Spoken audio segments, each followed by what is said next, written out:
For a plan such as you're contemplating here, would a necessary component be a self-insurance factor within certain bands?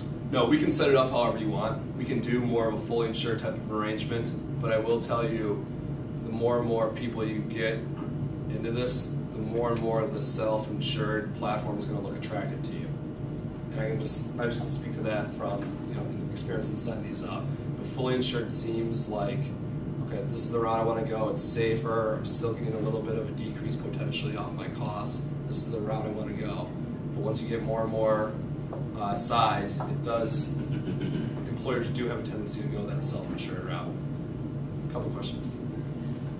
If we go the self-insured route, do we negotiate with the doctors and the hospitals? I mean, I now see bills from my insurance company. The doctor wanted $500. Right. The insurance company said, no, we're going to pay you $100 if the doctor takes it. Right. Do we have that same kind of... No, what you would do, we would not go as SBAC and say negotiate on behalf of the physicians, because even if we got to 10,000, 100,000, it's still not enough to drive any sort of major discounts off what you're currently seeing. So what we do is we tap into a network. If you went the self-insured route, right? So like, let's say United Healthcare, they use a network called UMR, right? So you can go and say, we're going to use that UMR network. It's still United Healthcare's discounts. And then you get like a third-party administrator to kind of manage the claims that come in and out and cut checks.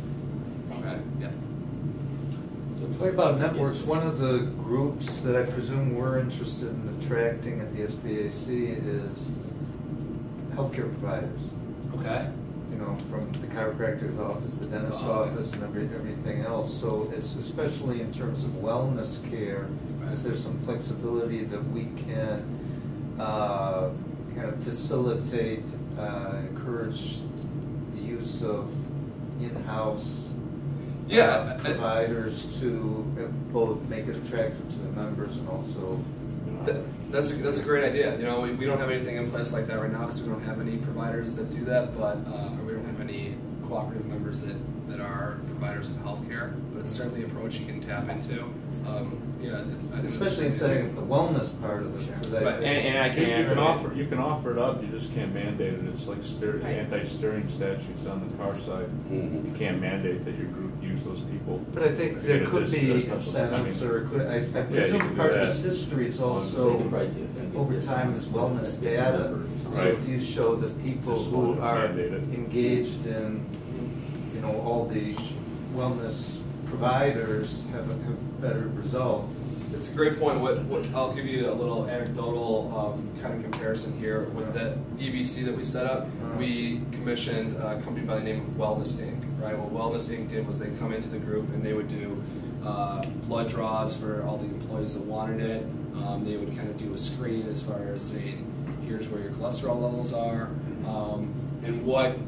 and the way that they got in was the board of directors said we need to put an investment into the wellness of our, or the well-being of our members. And then they said, all right, Gallagher, go out and find 6 different companies that do this, and we'll vote on one. And they came in and did their presentation on why they were the best wellness company. But I think you could kind of look at it from that perspective to say, all right, if we're going to open up this to healthcare providers or chiropractic type of institution, we'd have them come in and say, all right, for the organization, they are the sponsored. Again, I'm not going to force people to go through it, but the sponsored channel that you would run through. The other interesting component when you start to talk about the healthcare providers, and we see that a lot when they have a lot of small medical offices that they start to take into consideration a lot more who the insurance company is, right? Because if you think about the way that they're paying for health insurance right now, a lot of their employees that are on their plan are using their office to have their medical care. So essentially, they have a very vested interest in who the insurance company is because they know, they're almost getting paid on the back end when their employees are using their insurance coverage.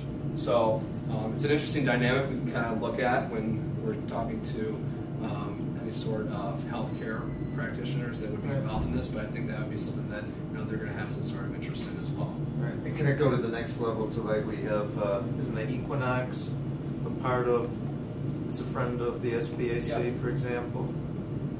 So, health clubs and other That's- exercise. That's a great point. What a lot of these organizations will do is they'll say, we've negotiated an arrangement with East Bank Club or something like that to say, let's cut the membership down to this level based on all these employees kind of being a part of that health club. It's something you can certainly offer. Okay. East Bank Club's a client of ours too, so maybe we get something. You mentioned that Blue Cross tends to look at bigger associative groups. Who would be the likely candidates for this group? No, I would call them all. On the Illinois Food Retailers, we had Humana in place. They're usually more willing to participate. One of the things that we have a challenge with on Blue Cross is they have set up rules within the state of Illinois saying if you as an employer do not have 150 employees on the plan, you are not eligible for our cooperative business. Okay, so obviously something like that doesn't make as much sense because you're going to have a lot of employers that are under that threshold. So they've set that up as a rule internally. Now, I'm not going to say that there's situations where they don't have some employers that are under 150 employees and in some sort of cooperative arrangement, but they're going to be a lot tougher to get on board with a program like this than a Humana, United Healthcare. The more progressive, and I'm not going to sit here and bash Blue Cross, but some of those other companies are a little bit more progressive in how they manage the healthcare costs of their members as well. So I don't think it's necessarily the end of the world if you can't get a Blue Cross on board, because there's certainly a lot of other companies out there that are willing to do it. And what I'm speaking to right now is just fully insured type arrangements. You can also go with that more self-funded approach where you're tapping into a network, like a PHCS, that some people have sometimes heard of, or a network of physicians and hospitals that a company will actually be established to say, all right, we're going to use our leverage to get discounts. So it opens up to those kind of arrangements as well. Okay, I think we're almost through here. I like that everybody's asking good questions because I get bored of hearing myself speak. Okay, so two more here. Making the cooperative operational. Again, this kind of goes into how much detail every cooperative wants to put into this. As you can imagine, school districts, municipalities, those kind of entities put a lot more time as far as meeting at board meetings to get this thing up and running.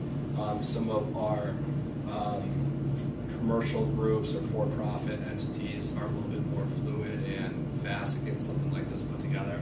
But here are all the things that Gallagher kind of looks at when we go through on our end to say what's the best kind of partners here for the SBAC. We help facilitate also appointing board members. It's something that every cooperative is a little bit different, right? If you have, let's say, 50 members that are part of this cooperative, well, do you want every single person to have a seat at the table, so to speak, when you're making decisions? Do you want to have a group of 5 elected people from within each organization? Help set up those kind of parameters, draft bylaws. We have a firm that we use to kind of help facilitate that process, and go through banking arrangements, and really the main thing here though is to get that information. Once we have that information in from you, we can kind of work on our end to say, all right, insurance companies, give us the best deal possible out here, and kind of facilitate what some options are to you, and then go back to you and say, all right, here's everything that you have available as an option. Or if we get closer to that 500 employee threshold on the census, it's, well, here's the only option type of a deal if you want to do it or not. So this is everything that we look through. It says on the bottom there, consultant will facilitate the process. The board makes all decisions related to the structure. So again, this is your deal. We're just here to kind of assist in the process.